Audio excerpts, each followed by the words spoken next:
Everyone, welcome to the TGT lab. तो guys हम chapter 4 कर रहे थे, उसी को हम बीच में छोड़ दिया था क्योंकि हमने आधा ही किया था पिछली वीडियो में। तो अब इस वीडियो में उसको हम आगे डिस्कस करेंगे। बेसिकली ये जो सीरीज़ है ये हम DSSB TGT के लिए कर रहे हैं और TGT SST सब्जेक्ट के लिए सब्जेक्ट स्पेसिफिक ये सीरीज़ मैंने शुरू की हुई है। और अगर आप लोगों ने पिछली वीडियो इसकी विज़िट नहीं की है तो मेक श्योर कि वो वाली वीडियोस तुम देखो, तो तुम्हें समझ आएगा कि ये वाली वीडियो किस सीरीज़ में चल रही है। तो हम जो कर रहे थे वो 11th क्लास की NCERT फिज़िकल ज्योग्राफी का चैप्टर नंबर 4 कर रहे थे। उस चैप्टर का नाम है distribution of ocean and continents. तो हमने ये चैप्टर आधा डिस्कस कर लिया था, अब हम इसको आगे कंप्लीट करेंगे। हम आ गए थे concept of sea floor spreading. यहाँ तक हमने कंप्लीट कर लिया था। अब हम आगे पढ़ेंगे। तो ये कॉन्सेप्ट जो है सी फ्लोर, सी का जो फ्लोर है वो कैसे स्प्रेड हो रहा है, तो उसके इसमें पूरे स्टेप्स एक्सप्लेन किए हुए हैं। तो मैं तुम्हें एक क्रक्स बता देती हूँ इसका कि एक्चुअल में जो सी फ्लोर है वो कैसे स्प्रेड हो रहा है। बेसिकली क्या होता है कि जो ओशियन फ्लोर है और जो अर्थ है उसके नीचे बड़ी बड़ी प्लेट्स होती हैं जिन्हें हम टेक्टोनिक प्लेट्स बोलते हैं। क्या बोलते हैं? Tectonic plates. और वो टेक्टोनिक, और जब ये प्लेट्स ओशियन के नीचे डाइवर्स होती हैं, मतलब कि अलग होती हैं, जैसे ये दोनों प्लेट्स हैं और ये जब ऐसे डाइवर्स होंगी, एक दूसरे से अलग होंगी, तो उनके बीच में एक क्रैक या बोल सकते हैं हम एक गैप बन जाता है।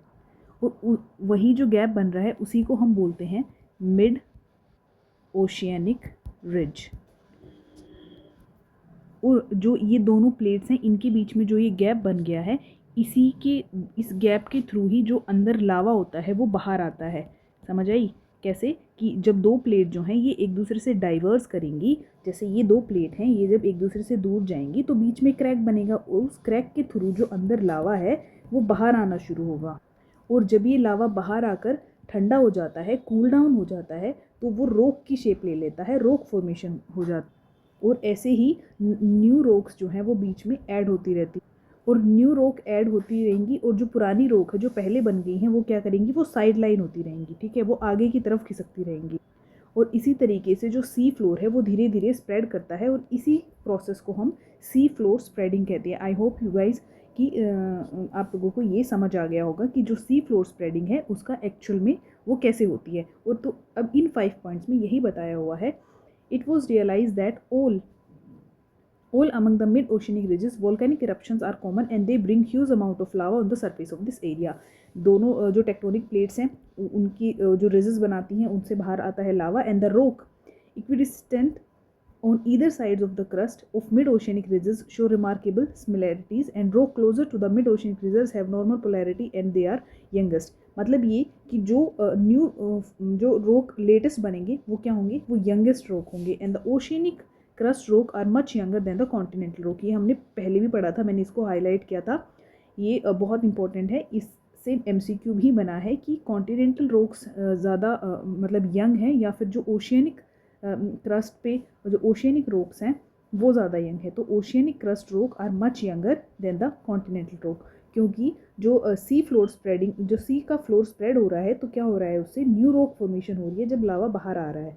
ठीक है, देन है the sediments on the ocean floor are unexpectedly very thin, and the scientists were expecting it is the sea floor were as old as the continent to have a complete sequence of sediments for a period of much longer duration. तो मैंने तुम्हें बताया ये वही define कर रहा है कि कैसे न्यू रॉक की फॉर्मेशन होगी और सी का जो फ्लोर है वो स्प्रेड हो रहा है। And the deep trenches have deep seated earthquake occurrence while in the mid oceanic ridges area, and the quick foci have shallow depth. और इसमें एक और बात ध्यान रखनी है कि जो हैरी हेस उन्होंने 1961 में सी फ्लोर स्प्रेडिंग का कॉन्सेप्ट दिया था। ये क्वेश्चन भी इस बार भी आया हुआ था कि who give the concept of sea floor spreading. These fact and a detailed analysis of magnetic properties of the rock on either side of the mid-oceanic ridges led Hess 1961 to propose this hypothesis known as seafloor spreading. Okay, इसमें देखो जो मैंने अभी समझाया वही दिया हुआ है। that Hess argue that constant eruption at the crust of oceanic ridges cause the rupture of the oceanic crust and the new lava wedges into it, pushing the oceanic crust on either side. वही है कि जो ocean की जो crust है उसको क्या कर रहा है, वो पुश कर रहा है, और पुश करके क्या बन रही है, रिजिड बन रही है, जो स्पेस बन रहा है उससे लावा बाहर आ रहा है और न्यू रॉक की फॉर्मेशन हो रही है, और न्यू रॉक की फॉर्मेशन पुराने वालों को साइड लाइन कर रही है। तो ठीक है, तो इस तरीके से क्या हो रहा है, किसी का जो फ्लोर है वो स्प्रेड हो रहा है। And spreading of one ocean does not cause the shrinking of other, ये भी याद रखना है। अब आप देखोगे ये जो है ये हमारी ओशियनिक क्रस्ट है, और ये क्या हो रहा है, ये देखो डाइवर्ज हो रहा है। इनका डाइवर्जेंस से क्या है कि नीचे से लावा बाहर निकल के आ रहा है, और लावा बाहर निकल के आ रहा है तो ओशियनिक स्प्रेडिंग रिज बन रही है। ओके, ठीक इसी तरीके से जो हमारा अंडर वाटर है, जो सी फ्लोर है, सी का जो फ्लोर है, ओशियन का जो फ्लोर है, उसमें भी सेम मैंने तुम्हें बताया था पहले कि वहाँ पर भी माउंटेन्स हैं, वहाँ पर भी वैलीज़ हैं, जैसे हमारी जो कॉन्टिनेंटल क्रस्ट है उस पर हैं, सेम एज इट इज़। तो देखो ये यहाँ भी शिल्ड वोल्केनो बना रहा है। ओके, तो इस डायग्राम को हम आगे पढ़ेंगे। नेक्स्ट है the ocean floor that gets pushed due to volcanic eruption at the crust sink down at the oceanic trench and get consumed. इसी वजह से क्या हो रहा है कि जो जब सी फ्लोर जो है वो स्प्रेड हो रहा है, तो जो दूसरा वाला है वो क्या हो रहा है, श्रिंक नहीं हो रहा है। यही बात यहाँ पर डिफाइन की गई है और इसको एक्सप्लेन इस लाइन में किया है। नेक्स्ट है हमारा प्लेट टेक्टोनिक्स। तो बेसिकली अगर मैं तुम्हें क्रक्स बताऊं तो प्लेट टेक्टोनिक्स जो है वो एक थ्योरी है जो एक्सप्लेन करती है कि जो अर्थ का सरफेस है वो कैसे लार्ज और स्मॉल प्लेट्स में डिवाइडेड है। ठीक है, इसी को हम प्लेट टेक्टोनिक बोल रहे हैं। अब ये लार्ज और स्मॉल जो है इसको देखो यहाँ पर इस फोटो में डिफाइन किया हुआ है कि कैसे मेजर एंड माइनर प्लेट्स जो हैं वर्ल्ड की वो डिवाइड की गई हैं। इसको भी हम आगे पढ़ेंगे प्लेट टेक्टोनिक्स में। It was 1967, Mackenzie and Parker and also the Morgan independently collected the available ideas and come out with another concept termed plate tectonic। और प्लेट टेक्टोनिक को ही हम बोलते हैं lithospheric. Plate is a massive irregular shaped slab of solid rock generally composed of both continental and oceanic lithosphere. Obviously बात है, जो plates हैं, tectonic plates हैं, वो ओशियनिक प्लेट हों या फिर कॉन्टिनेंटल प्लेट्स हों, they all considers are as a plate. तो इसमें यही बताया हुआ है कि these plates are generally composed of both continental as well as oceanic lithosphere. Lithosphere वही हमें जो हमने डिफाइन किया, ठीक है, जो इनमें बताया भी हुआ है ये कि इसी को हम क्या बोलते हैं, लिथोस्फेरिक प्लेट भी बोलते हैं।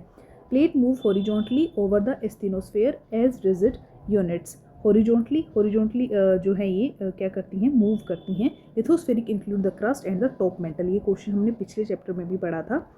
Okay, and a plate may be referred to as the continental plate or oceanic plate depending on which of the two occupy a larger portion of the plate। अब देखो, अगर कॉन्टिनेंट है उसमें plate का ज़्यादा पोर्शन है तो वो कॉन्टिनेंटल प्लेट होगी, लेकिन अगर ओशियन में उसी प्लेट का ज़्यादा कंट्रीब्यूशन है, मतलब ओशियन उस प्लेट पर ज़्यादा है, तो उसको ही हम बोलेंगे ओशियनिक प्लेट। इसी तरीके से इनको डिफाइन किया है कि जिसके पास जो ज़्यादा होगा, जिस प्लेट पे ओशियन का कवरेज ज़्यादा होगी तो उसको ओशियनिक प्लेट बोलेंगे, और जिस प्लेट पर कॉन्टिनेंट का स्प्रेड ज़्यादा होगा तो उसको हम कॉन्टिनेंटल प्लेट बोलेंगे।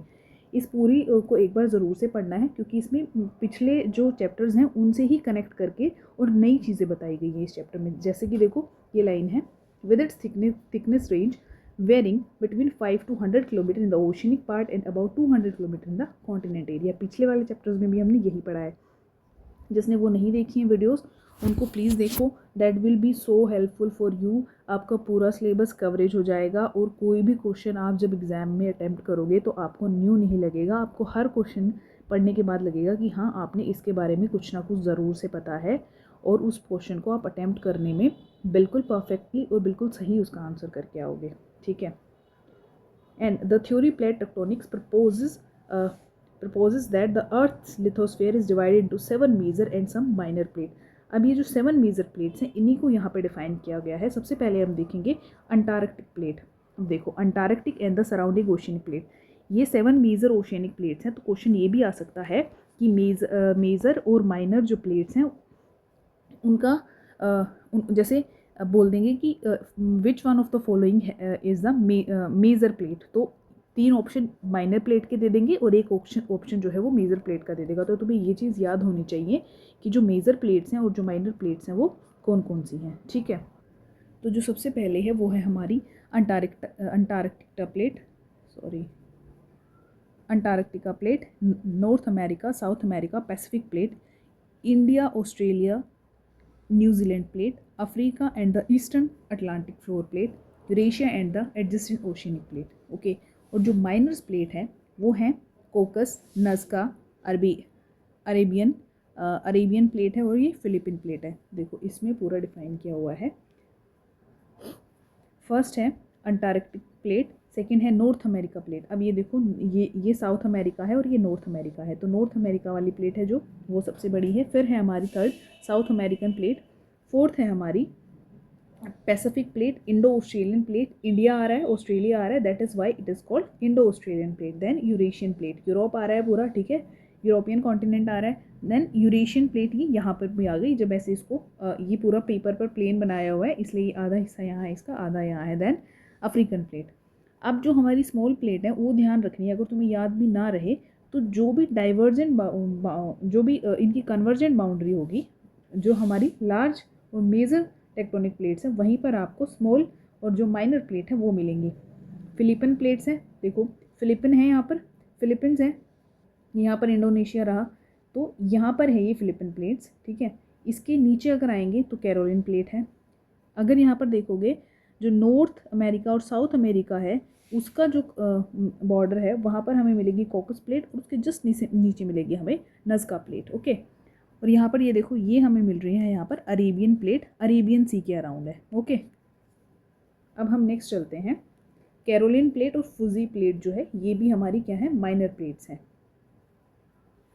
These plates have been constantly moving over the globe throughout the history of the earth. हमने देखा है कि कैसे हमने फर्स्ट चैप्टर में भी, पहले वाले चैप्टर में भी पढ़ा था, और इसी चैप्टर का जो पहली वीडियो है उसमें तुम देखना कि कैसे ये सारी चीज़ें, जितने भी कॉन्टिनेंट्स हैं ये पहले मिले हुए थे और फिर हमें क्या क्या एविडेंसेस मिले कि ये सेपरेट हो गए हैं, तो वही सब इसमें बताया हुआ है। क्रक्स इसका ये है कि these plate have been constantly moving over the globe throughout the history of the earth and the continents are part of a plate and what moves is the plate. Move क्या हो रही है, plate move हो रही है, और plate move हो रही हैं तो वो दूसरी प्लेट में जाकर, जैसे जो हमारी इंडिया है, इंडियन प्लेट जो है वो कैसे एशिया वाली प्लेट में आके ऐसे कन्वर्ज हो गई, और कन्वर्जेंस से हमारे क्या बना, हिमालय की फॉर्मेशन हुई, और हिमालय जो है हमारे वो यंग फोल्ड माउंटेन है। जब कन्वर्जेंट होता है दो प्लेट टेक्टोनिक का कन्वर्ज हो रही हैं जब वो, तो क्या बनाती हैं, वो फोल्ड माउंटेन बनाती हैं। तो अभी इसी में हम आगे पढ़ेंगे कि कैसे जो हमारी प्लेट्स हैं,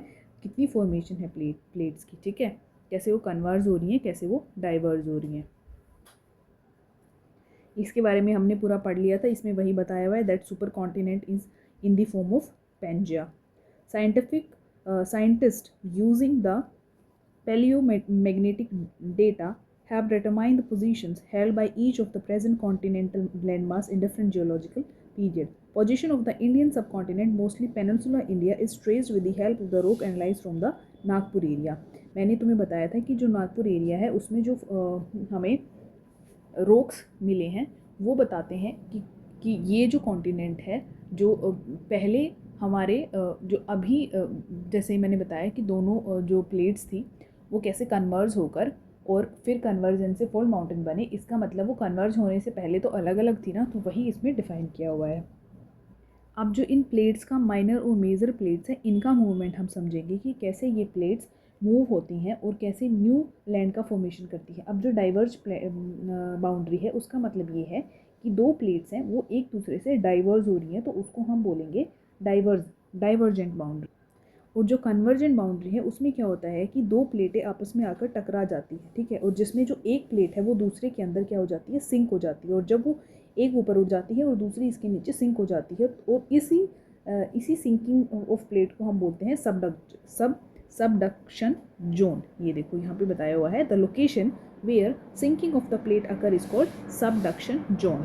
ओके, इसमें बताया हुआ है कि ये दोनों एक दूसरे से क्या करती हैं, डाइवर्ज में एक दूसरे से दूर होती हैं, अलग होती है। New crust is generated as the plate pull away from each other, and इसी को हम बोलेंगे स्प्रेडिंग साइट।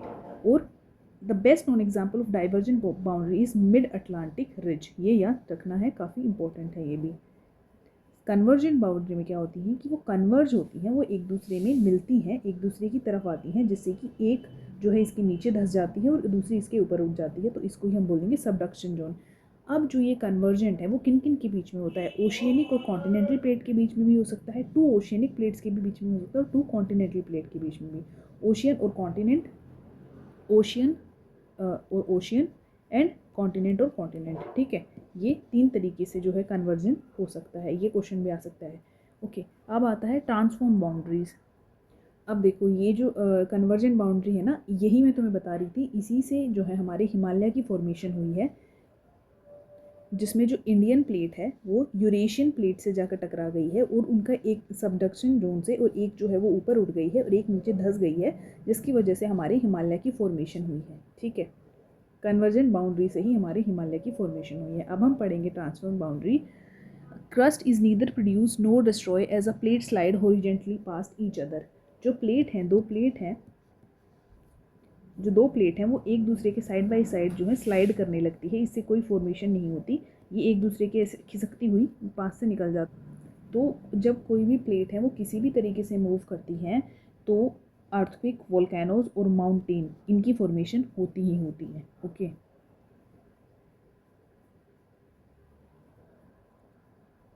हमने पैसिफिक ओशियन में भी पढ़ा था कि जो रिंग ऑफ फायर है वहाँ पर क्या होता है, फ्रिक्वेंटली अर्थक्वेक आते हैं, और वो किस वजह से होते हैं कि जो टेक्टोनिक प्लेट्स हैं वो जो टेक्टोनिक प्लेट्स हैं, जो ओशियनिक प्लेट हैं, उनकी जो मूवमेंट है उनकी वजह से। तो अब इसमें हमने समझ लिया कि जो हमारी मेजर और माइनर प्लेट्स हैं वो कौन कौन सी हैं और उनके मूवमेंट से क्या क्या होता है और किस काइंड के वो मूवमेंट करती हैं। अब नेक्स्ट हम पढ़ेंगे रेट ऑफ प्लेट मूवमेंट। इसका मतलब ये है कि जो ये प्लेट मूव करती हैं उनकी स्पीड कितनी है।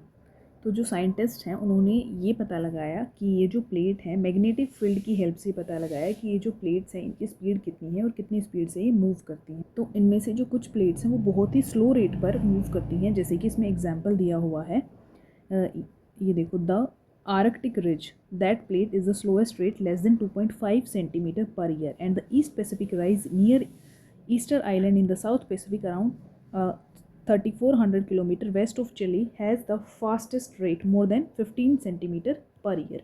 ओके, अब नेक्स्ट है हमारा force of the plate movement.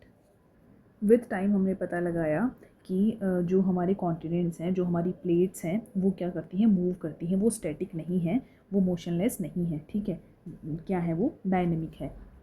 तो इसमें वही बताया हुआ है कि कैसे जो रोक का फॉर्मेशन होता है और कैसे वो सर्कुलर मैनर में कैसे न्यू रोक्स हैं और फिर वो पुराने रोक्स बन जाते हैं, फिर कैसे सेडिमेंट्री जो रोक साइकिल मैंने तुम्हें बताई थी, तो वो कैसे फिर से सिंक हो जाते हैं और फिर से वो न्यू फॉर्मेशन कर देते हैं, और कैसे जो हीट जनरेट होती है उसकी वजह से हमारा जो कन्वेक्शन सेल है और कन्वेक्टिव फ्लो है वो जनरेट होता है। तो इसमें यही बताया हुआ है। और heat with the earth come from the two main sources, जो है जो हमारी हीट आती है वो है radioactive decay and the residual heat. इसमें पूरे में यही एक्सप्लेन किया गया है। ओके, तो अभी हमने बताया था कि जो हैरी हेस है, who was a scientist that thinking about the C floor spreading, और उन्होंने कैसे कॉन्सेप्ट को एक्सप्लेन किया, ये पिछले पैराग्राफ में पढ़ लिया है। The slow movement of hot soften metal that lies between the rigid plate is the driving force behind the plate movement. Plate movement के पीछे जो ड्राइविंग फोर्स है ये हमने अच्छी तरीके से पढ़ लिया। अब नेक्स्ट जो है हमारा वो है movement of the Indian plate. अब इंडियन प्लेट की मूवमेंट के बारे में बताया है। ये देखो, अर्ली इंडिया यहाँ था 71 मिलियन ईयर्स अगो, ये खिसकते खिसकते खिसकते खिसकते यहाँ आ गया, यूरेशियन प्लेट में आ गया, टकरा गया आके, और इनका क्या हो गया, कन्वर्ज हो गया। ये सबडक्शन जोन बनेगा कहाँ पर, जब दो कन्वर्जेंट बाउंड्रीज जब बनेंगी, जब दो टेक्टोनिक प्लेट्स कन्वर्ज होंगी तो एक धंस जाएगी और एक ऊपर हट जाएगी, तो उसी को हमने क्या बोला है, कन्वर्जेंट। ओके, तो यहाँ पर क्या हो गया, ये हिमालय की फॉर्मेशन हो गई। ये देखो, इसमें बताया हुआ है कि इक्वेटर से भी उस तरफ था, ये इक्वेटर है 38 मिलियन ईयर अगो, 10 मिलियन, एक टाइम आया जब ये दोनों यहाँ पर आकर टकरा गई। तो इसमें वही बताया हुआ है कि जो हमारा इंडियन प्लेट है उसकी मूवमेंट की वजह से क्या क्या फॉर्मेशन हुआ। Indian plate include peninsula India and Australian continental portion. Obviously बात है, जब ये इक्वेटर के इस तरफ थी, सदर्न साइड में थी, तो किस पोर्शन में आती थी, ऑस्ट्रेलियन कॉन्टिनेंटल पोर्शन में। And the subduction zone along the Himalaya form the northern plate boundary to form the continent convergence. अभी मैंने बताया कॉन्टिनेंट का कन्वर्जेंस हुआ इंडियन और यूरेशियन प्लेट का। The eastern margin is the spreading site lying on the east of the Australia in the form of oceanic ridges south west Pacific. जो eastern margin था वो क्या थी, हमारी स्प्रेडिंग साइड थी।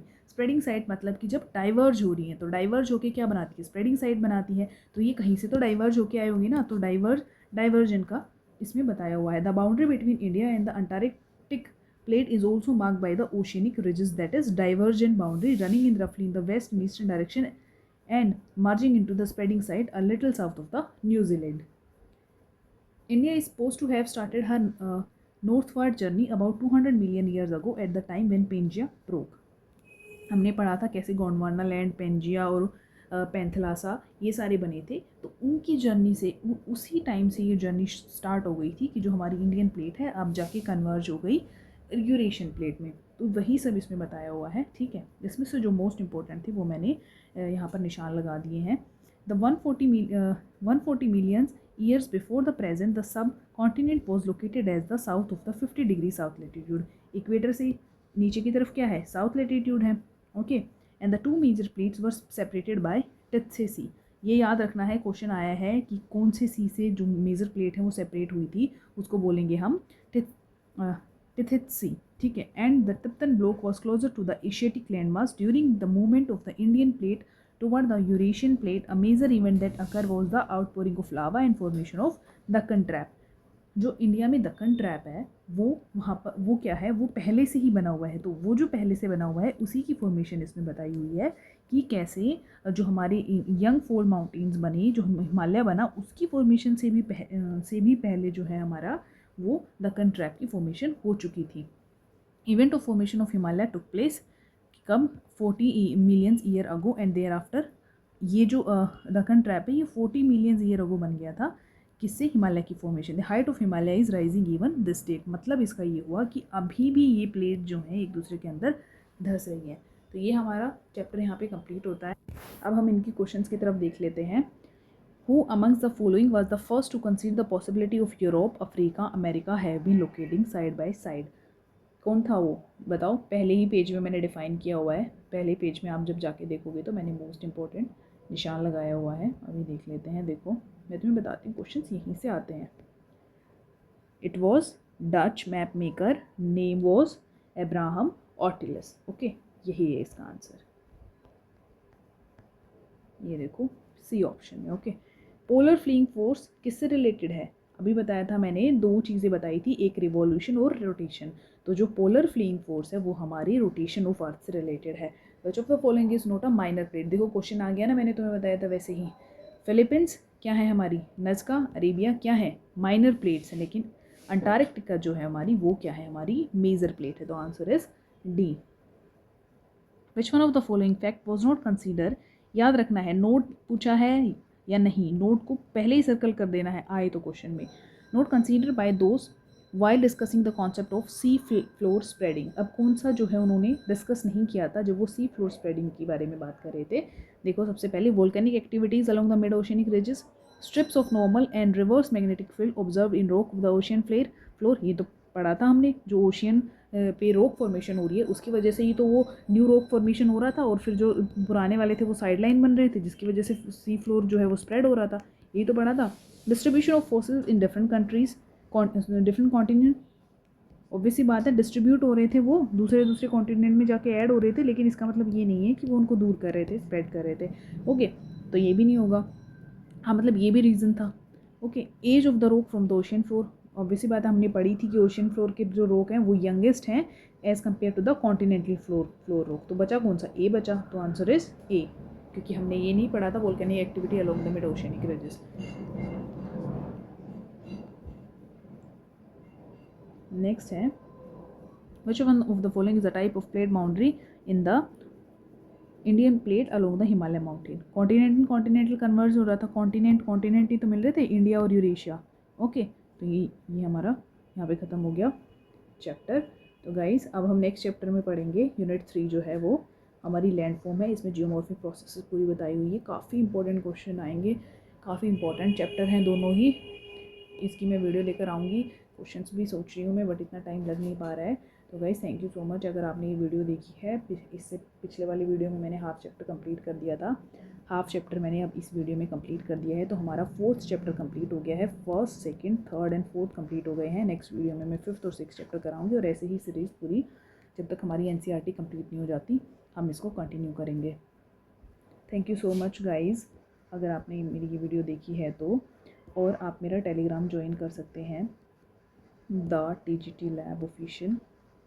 ओके, कोई भी डाउट हो तो मुझे आप इस पर मैसेज भी कर सकते हैं। और कुछ बच्चों की डिमांड थी, मेरे पास कमेंट्स भी आए हुए हैं और पर्सनल मैसेज भी, कि जो पेपर 1 है हमारा उसके लिए हमें कुछ बताओ। तो मैंने इसके लिए एक बैच लॉन्च किया हुआ है, आप रजिस्टर कर सकते हैं। मैंने अपनी वेबसाइट का लिंक जो है वो अपने यूट्यूब का जो चैनल है मेरा, उसकी डिस्क्रिप्शन में भी मैंने उसका लिंक प्रोवाइड किया हुआ है। वहाँ से आप मेरे को रजिस्टर करके और मेरे को मैसेज कर सकते हैं कि आपको ऐड होना है। बिल्कुल भी ज़्यादा हाई प्राइस नहीं है, मैं आपको पहले ही बता दूँ, लेस देन 500 है प्राइस। ओके, 500 से मैंने कम रखा है सो दैट आप लोगों के लिए अफोर्डेबल हो।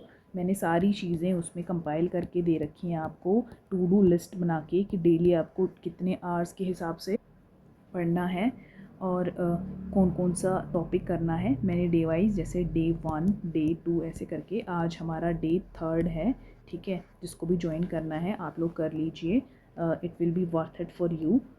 और आपकी कम मार्क्स आ रहे हैं पेपर 1 में, तो मैं मेक श्योर करती हूँ आपकी उन वीडियो से आराम से 75+ मार्क्स आ जाएंगे अगर आप बैच को ज्वाइन करते हैं तो। और DSSB का जो मेरा पेपर 2 वाला पार्ट है, जो हमारा SST का है, वो सीरीज़ मैं इसी से कंप्लीट कर दूँगी। जो नोट्स हैं वो अभी मेरे रेडी नहीं है, मैं धीरे धीरे उनको रेडी कर रही हूँ, वो भी आपको मैं जल्दी प्रोवाइड कर दूँगी। उसके लिए आप मेरा टेलीग्राम चैनल ज्वाइन कर लो।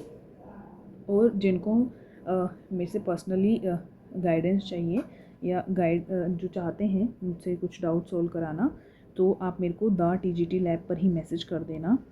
मैंने एक जो कुछ सीरियस कैंडिडेट्स हैं, अराउंड 45 ग्रुप में बच्चे हैं मेरे उस वाले में, जो कि मैंने प्राइवेट ग्रुप बनाया हुआ है, तो मैं आपको वहाँ पर ऐड कर दूँगी। वहाँ पर मैं लाइव सेशंस भी लेती हूँ सो दैट, और आपको मैं पर्सनल रिप्लाई भी करती हूँ वहाँ पर, अगर आपको कोई भी डाउट है पेपर 1 या 2 से रिलेटेड, ठीक है। So thank you so much guys for watching the video.